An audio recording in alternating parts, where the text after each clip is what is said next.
Coucou tout le monde, bonjour à tous, bienvenue sur Bam CAP. J'espère que vous allez tous bien. Je vous souhaite le meilleur franchement pour votre examen. Je sais que beaucoup ont déjà commencé. Pour certains d'entre vous, cela arrive à grands pas pour le mois prochain. Alors aujourd'hui, nous allons déjà, soyez tous les bienvenus à tous les nouveaux abonnés. Installez-vous confortablement et prenez des notes. Essayez de regarder les anciennes vidéos. Je pense que vous allez avoir beaucoup d'informations pour vous permettre de préparer au mieux votre examen. Et surtout, n'oubliez pas, je ne suis qu'une personne lambda. Je ne suis pas du tout un professeur de la petite enfance. J'ai passé cet examen et franchement, j'avais constaté que beaucoup galéraient parce qu'ils n'avaient pas beaucoup de support, surtout pour les candidats libres. Moi également, j'étais candidat libre. La seule différence, peut-être pour certains, d'autres pas, c'est que j'avais des cours à distance. Donc, j'avais quand même des supports, j'avais quand même des professeurs qui étaient plus ou moins disponibles. Mais n'empêche que c'était pas facile parce que j'ai ma vie de famille, j'avais le boulot et franchement, c'était pas donné. Mais bon, il fallait avoir ce diplôme et finir cette étape. Du coup, je sais franchement que c'est galère. Et puis, il y a d'autres personnes qui ne sont pas à la base francophones, qui s'installent dans le pays et essayent de s'intégrer. Donc, il y a la barrière de langue, il y a beaucoup de difficultés. Et puis voilà, donc j'essaie de faire de mon mieux, franchement, pour apporter un petit peu de mon aide, d'accord? Je sais que c'est pas beaucoup, c'est peut-être 20% de ce que vous avez à faire vous-même, mais c'est déjà mieux que rien, d'accord? Alors aujourd'hui, nous allons continuer. Je sais que beaucoup d'entre vous attendent les possibles questions. J'ai pas forcément toutes les questions, mais je cherche et puis si j'en trouve, je vous fais le partage, d'accord? Alors, on va continuer les questions sur le change, d'accord, en métier accueil pour les enfants. Une question qui peut vous être posée, d'accord, justifier l'importance de communiquer avec l'enfant pendant le change. Comme vous le savez, peu importe l'âge de l'enfant, lorsque vous changez l'enfant, vous avez vraiment à communiquer avec lui. C'est important, même si c'est un bébé, de toutes les façons, il va vous regarder, il va mémoriser au fur et à mesure certains mots, il va faire la liaison entre le geste et la parole, d'accord? Et quand ils sont un peu plus grands, c'est encore mieux. Donc, cette question, elle peut venir, d'accord? Quelle est l'importance de communiquer avec l'enfant pendant le change? Dites tout simplement, cela permet d'obtenir l'aide de l'enfant, cela permet en effet d'éveiller le langage chez l'enfant et aussi de rassurer l'enfant. Imaginez-vous, vous prenez un enfant, allez hop, pose-toi là, je te change et puis hop, je te ramène. Il est là limite, il ne comprend pas. D'accord? Donc c'est important. Une autre question. Dites combien de fois faudrait changer un enfant dans la journée?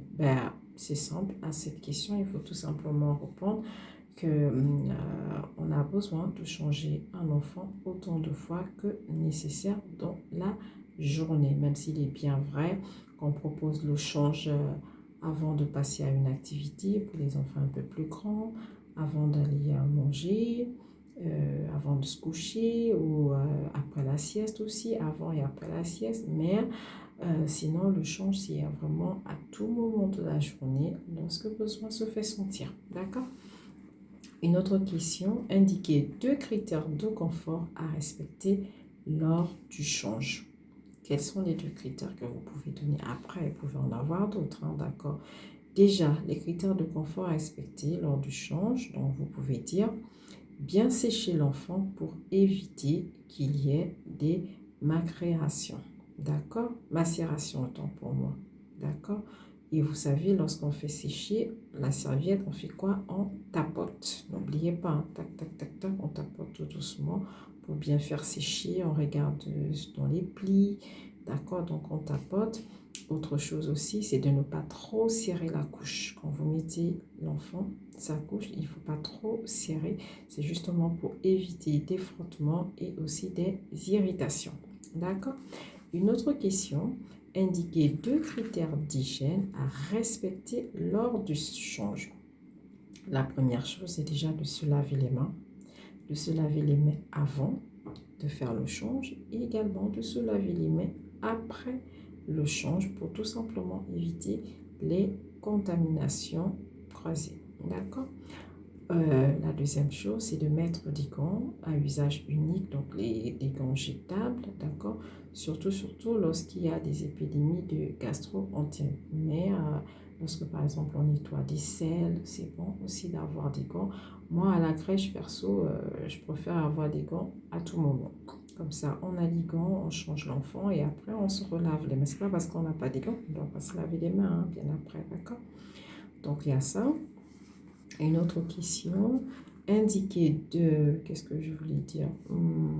Expliquer la nécessité de décontaminer le plan de change. Pourquoi il faut décontaminer le plan de change? Ben, c'est tout simplement pour euh, éviter les risques de bactéries, d'éviter vraiment qu'il y ait des contaminations croisées. On a un enfant qui a une gastro, on a changé, on n'a pas désinfecté, on prend un autre enfant, on le pose. Vous êtes d'accord avec moi que tout de suite, ben, les bactéries, elles vont passer, hein. D'accord? Donc, c'est vraiment pour éviter de supprimer, si possible, le risque de biocontamination croisée. D'accord?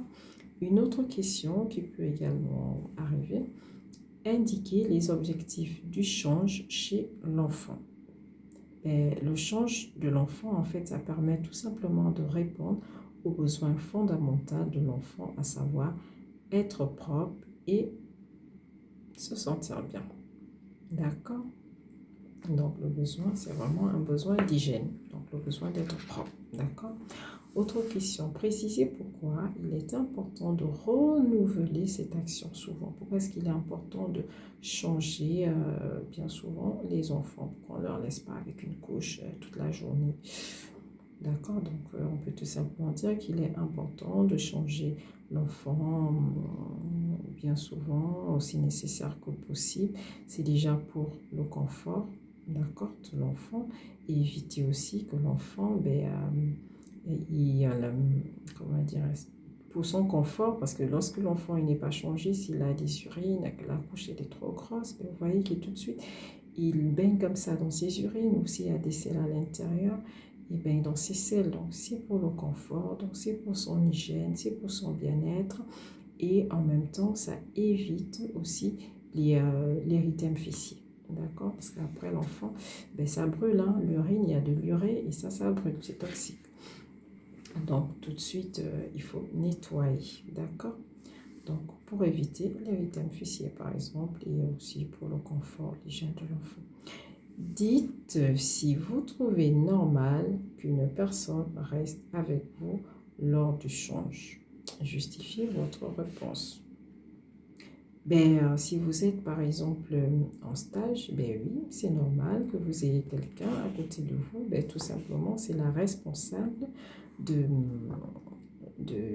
c'est votre responsable, donc c'est votre tutrice, c'est votre responsable de stage. Donc c'est important que cette personne reste avec vous parce qu'elle va regarder les actions que vous allez faire afin de vous porter correction si besoin, d'accord? Et de respecter le bon protocole. D'accord? Donc, c'est bien normal qu'elle soit là lorsque vous faites le change pour permettre d'acquérir la bonne façon de faire.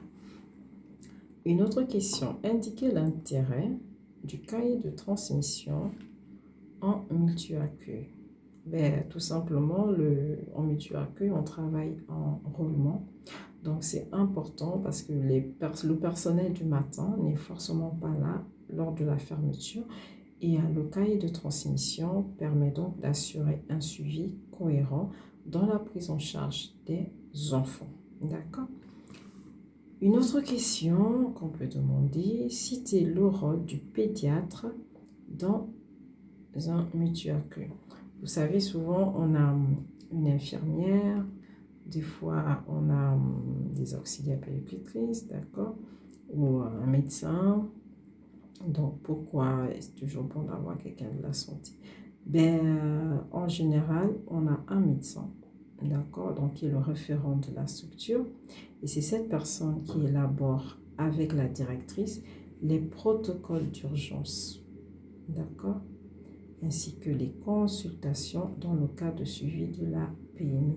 Je pense que je l'avais déjà dit dans une autre vidéo que ne confondez surtout pas la théorie et la pratique. Certaines personnes vont passer cet examen, ils vont aller répondre à des questions qui sont purement théoriques, mais ils vont se référer à la pratique qu'ils font en crèche et franchement, ils vont passer à côté de la bonne réponse, tout simplement parce que la théorie et la pratique, c'est deux choses différentes, d'accord?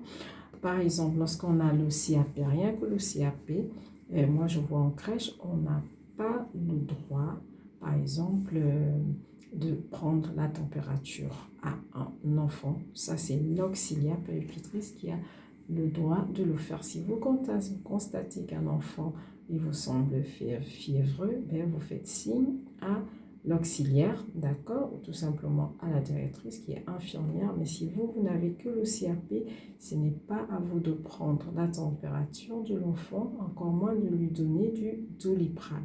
Mais pourtant, on peut voir en crèche, eh bien, un enfant, il est fiévreux, bien, tout le monde a accès au thermomètre, d'accord? Ça, c'est pas bon. Il ne faut pas le dire.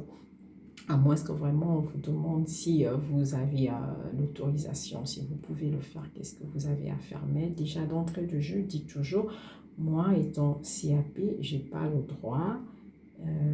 Mais si je me mets dans la situation de votre question, ben voici ce que j'aurai à faire. D'accord?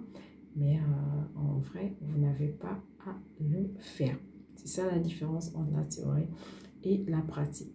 Par contre, lorsqu'un enfant est fiévreux et qu'on vous demande les protocoles à faire, vous pouvez bien évidemment détailler ce qu'il y a à faire. C'est tout de suite, il faut dévêtir l'enfant, enlever tout ce qu'il a de superflu comme vêtements, vraiment le laisser avec un vêtement léger. Il faut le faire asseoir, il faut lui donner de l'eau. Ça, vous pouvez le dire.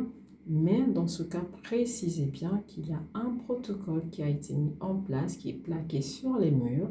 Comme ça donne accès à tout le monde, même lorsqu'on est CAP, de pouvoir le faire. Là, c'est différent. D'accord? Ça veut dire la directrice, elle s'est mise d'accord, elle a mis en place le protocole à suivre et ce protocole donne accès, même lorsqu'on est CAP, de pouvoir réagir.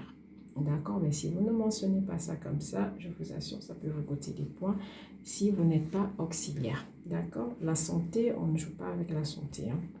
Je dis ça, moi je dis rien. Donc, qu'est-ce que je peux encore dire? Expliquer la notion d'ergonomie lors du change. Ben, qu'est-ce qu'on peut dire? On peut dire que l'ergonomie permet de réaliser une tâche tout simplement avec un maximum de confort, d'efficacité, de sécurité et surtout avec un minimum d'effort. D'accord? C'est pour cela, avant d'aller prendre l'enfant pour faire le change, ben, on met tout ce dont on aura besoin à proximité. Comme ça, eh bien, on va gérer aussi notre ergonomie. D'accord? On n'aura pas à tirer parce que oh, j'ai oublié telle chose, il faut que je récupère la couche, il faut que je tire la poubelle parce qu'elle est éloignée. Il faut que... Non, tout reste à portée de main. Comme ça, on est bon. D'accord? Qu'est-ce que je peux dire encore? Indiquer au moins 2 critères de sécurité à respecter lors du changement. Critères de sécurité, on peut dire ne jamais laisser l'enfant tout seul. Et bien, sur le plan du change, ça on sait, on doit toujours avoir notre vue sur l'enfant, toujours avoir notre main sur l'enfant, d'accord? On doit toujours vérifier la température de l'eau parce qu'on ne sait jamais. Les robinets, il y a le chaud, il y a le froid. Si tout de suite on vient, hop, on prend, on ne sait pas, non. Il faut toujours vérifier la température de l'eau pour qu'elle soit à une bonne température. Imaginez-vous, vous passez un gant sur une eau toute froide et bon, vous êtes pressé, vous voulez terminer et hop, vous posez sur l'enfant, il va se mettre à crier et c'est trop froid. Donc prenez toujours le temps de bien vérifier la température, qu'elle soit à une bonne température avant de poser le gant sur l'enfant. Il faut également aussi utiliser des produits qui sont adaptés, par exemple avoir un savon pH, d'accord? Lorsqu'on fait le change, on met toujours de l'eau et du savon. Pas seulement de l'eau, hein. De l'eau tout seul, ça nettoie rien. Et ça, tout le monde le sait. Lorsqu'on se lave les mains, on dit quoi? De l'eau et du savon. Ben, c'est pareil pour le change. Il faut de l'eau et il faut également du savon. C'est vrai, j'avoue, des fois, les gens ils pensent que rien que de l'eau, ben, c'est parfait, j'ai nettoyé, c'est bon, on a changé l'enfant. Ben non, l'eau, ben, ça ne nettoie pas. Sinon, ben, lorsqu'on se lave les mains, on peut se dire on met que de l'eau. Alors que c'est pas ça, on sait tous que pour se laver les mains, il faut de l'eau et du savon. Donc pour le change, on fait idem. D'accord? Donc, c'est des petites questions comme ça qui peuvent venir. On ne sait jamais. Donc, c'est toujours important aussi de les connaître parce que franchement, on ne sait pas où est-ce que les questions seront prises. Donc, on préfère chercher un peu à gauche, à droite. Une autre question aussi qui peut être posée, d'accord? Quel est le bon ordre de soins lorsqu'on change une petite fille? Vous savez que c'est pas pareil lorsqu'on change une fille ou on change un garçon, d'accord? Donc pour changer une petite fille, il faut d'abord commencer par le bas du ventre. Ensuite, il faut faire son pubis. Il faut faire dans les plis. Il faut faire le haut de la cuisse, d'accord? Il faut faire les grandes lèvres, ensuite les petites lèvres. D'accord, il faut nettoyer le truc urinaire là. Ensuite, il faut faire, on tourne l'enfant, on fait le bas du dos. Donc déjà pour tourner, vous savez, il ne faut pas soulever l'enfant, d'accord, il faut faire attention aux petits os. Donc on tourne, on ne soulève pas les pieds de l'enfant, on le met sur le côté. Donc là, il faut faire le bas du dos, faire les fesses, faire les cuisses, les plis interfessiers et aller terminer par l'anus, d'accord? Une autre question aussi, on peut vous poser la question de savoir le genre de crème que vous utilisez pour les érythèmes fessiers. On utilise tout simplement une crème protectrice, d'accord? Une autre question, vu que vous parlez des érythèmes fessiers, on peut vous demander, mais qu'est-ce qu'il faut faire pour qu'un enfant, en fait, il n'ait pas d'érythème fessier? C'est tout simple, il faut changer l'enfant au moins toutes les 2 heures. Il ne faut pas laisser l'enfant dans une couche souillée parce que c'est ce contact-là qui fait en sorte que la peau, elle est agressée. Donc, il faut changer l'enfant toutes les 2 heures en moyenne. On peut vous demander ce qui caractérise du coup l'érythème fessier. Ce sont des plaques, c'est des plaques luisantes, d'accord? C'est également une peau qui est un peu chaude, d'accord? Et enfin, on peut aussi voir des petits boutons, d'accord? Du coup, on peut demander, mais en fait, c'est quoi l'érythème fessier? D'accord? Mais on peut tout simplement dire que l'érythème fessier, c'est tout simplement une dermite du siège qui est due à une irritation de la peau. D'accord? Donc, c'est vraiment ce qu'on appelle une inflammation cutanée, d'accord? Qui est provoquée par le contact prolongé de la peau du bébé ou de l'enfant avec une couche souillée par soit des selles ou de l'urine. C'est pour cela qu'il faut changer l'enfant au moins tous les 2 heures. En tout cas, si besoin, il faut changer l'enfant. Maintenant, si la couche est sèche, ça va. Mais il faut surveiller. Toutes les 2 heures, il faut surveiller. Une autre question aussi, on peut vous demander de citer les zones sensibles lorsque vous changez un petit garçon et sur ces zones, il va falloir faire attention. Les zones sensibles, c'est tout simplement les bourses et le pénis de l'enfant. Et du coup, par contre, lorsque vous changez la petite fille, d'accord, il va falloir faire attention lors du change à la vulve. Bon, on va faire une dernière question, d'accord. On peut vous demander comment est-ce que vous portez un enfant de moins de 10 mois lorsque vous l'amenez sur la table de change. Donc, parce que vous savez que le port aussi, c'est important, hein, d'accord. Donc, dit tout simplement qu'il faut placer du coup vos deux mains, d'accord, sous les aisselles de l'enfant et plaquez l'enfant contre vous sur le côté entre votre hanche et la cuisse. Ensuite, il faut mettre votre bras sous ses fesses. Donc, c'est comme ça qu'il faut porter un petit enfant. Alors, sur ce, je vous dis merci. N'oubliez pas de mettre un pouce bleu. N'oubliez pas de partager et je vous dis à très bientôt pour une prochaine vidéo. Merci, au revoir.